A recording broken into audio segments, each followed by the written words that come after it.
Scottails, ooh. Well, hi everybody, and welcome to a special edition of Scottails. My name is Scott Hosteller, and today we're celebrating St. Patrick's Day, where everyone's Irish. Yes, we've got 3 drinks today that will impress your friends and your taste buds. You know, Danny Kaye told me his sister was engaged to an Irishman. I said, oh really? He said, no, O'Reilly. Well, today I'm going to show you how to make a good Irish coffee. The Irish coffee was debuted at Buena Vista Cafe in San Francisco in 1952. And it's basically the pinnacle of Irish coffee here in the United States, even today.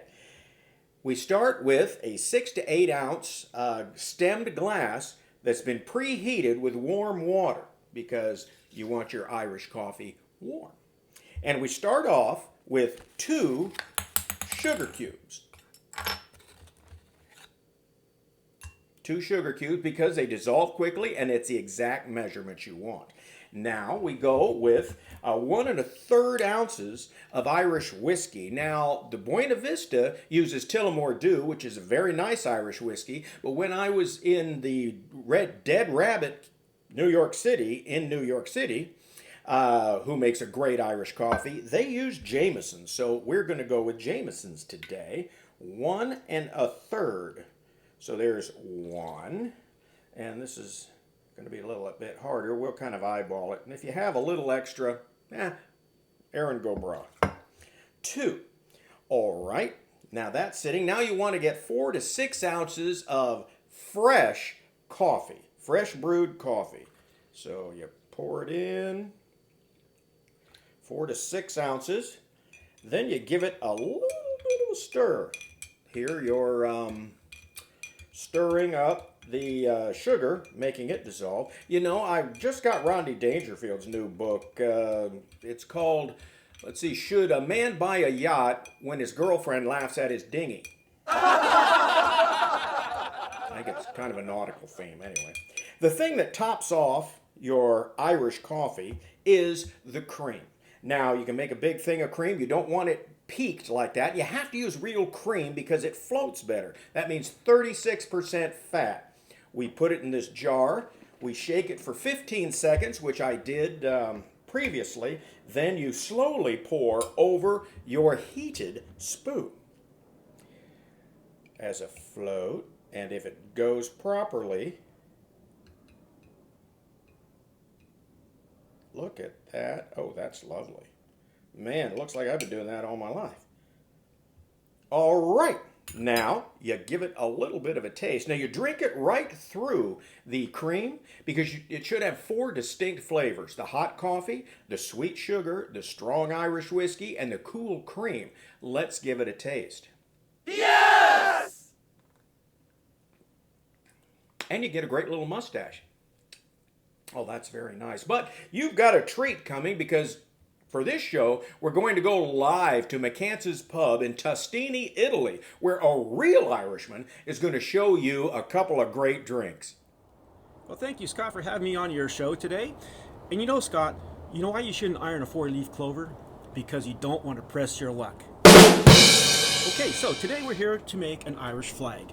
The Irish flag, of course, is orange, white, and green. Thomas Francis Meagher was an Irish nationalist and leader of the Young Irelanders in the rebellion of 1848. The Irish flag was presented as a gift in 1848 to him from a small group of French women sympathetic to the Irish cause.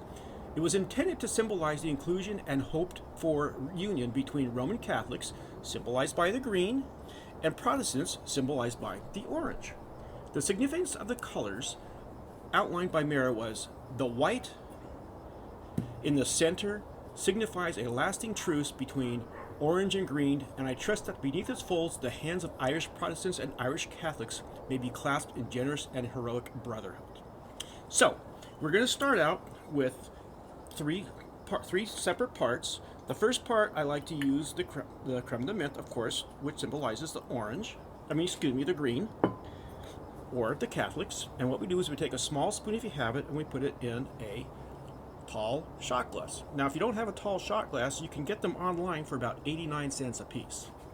So We'll pour the first one in. We don't need to drizzle it over the spoon. And then I like to just do a half a shot of the Bailey's cream because it just makes it more vibrant when you see the orange and the green. So what we do is we take the spoon and we just gently pour it over the spoon so we make sure that we keep the separation.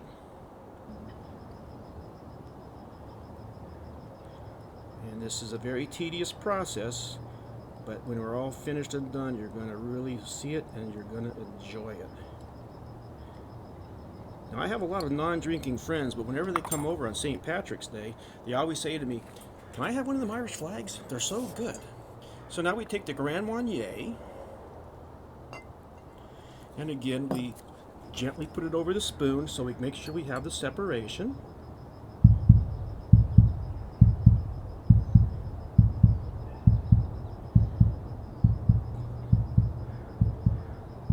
You can see my concentration is just impeccable.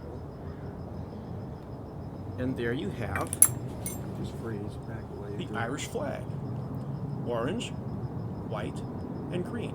Now, what you can do is you can either sip this or drink it like a true Irishman. Yes! That, my friend, is tasty. Another great St. Patrick's Day drink is the Irish Redhead. It's kind of a girly way to drink whiskey. It's bubbly, it's sweet, and it really packs a punch. So, what it is, we start out with a good Irish whiskey. I'm using Paddy's here. You can use Jameson's or Bushmills or any of those. And it starts out with 3 parts of whiskey. 1, 2, 3. And then we go to the Grenadine, which is 1 part of Grenadine,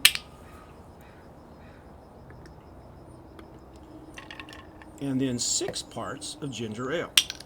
Now, I like to measure the ginger ale, but you know, after you've had 4 or 5 of these, you just slop it in there any way you like. So there's 6 parts here. That's 2, 3, 4, 5, and 6. And then what we do is we put the lid on here, but we don't use this because it needs to escape the carbon. And you shake that up. It doesn't need a whole lot of shaking. Whoa, we're going to explode this thing here. Before we have it explode, we're going to pour it out. And it is going to actually make 2 drinks. Okay. So then we take a squeeze of lemon. 1 there. And 1 there. And also a squeeze of lime. 1 there. And then we rim the glass with the lime and just drop it in. And then we do the other one this way. We squeeze that in there, rim the glass, and drop it in. Now you can also use a blood orange instead of the lemon and lime, but that can be very dramatic. And then what you have is the Irish Redhead. Yes! Very refreshing. And just to leave you with this, what do you call an Irish stone? A shamrock. Thank you, Chuck. And remember, everybody, drink up because it's almost closing time somewhere.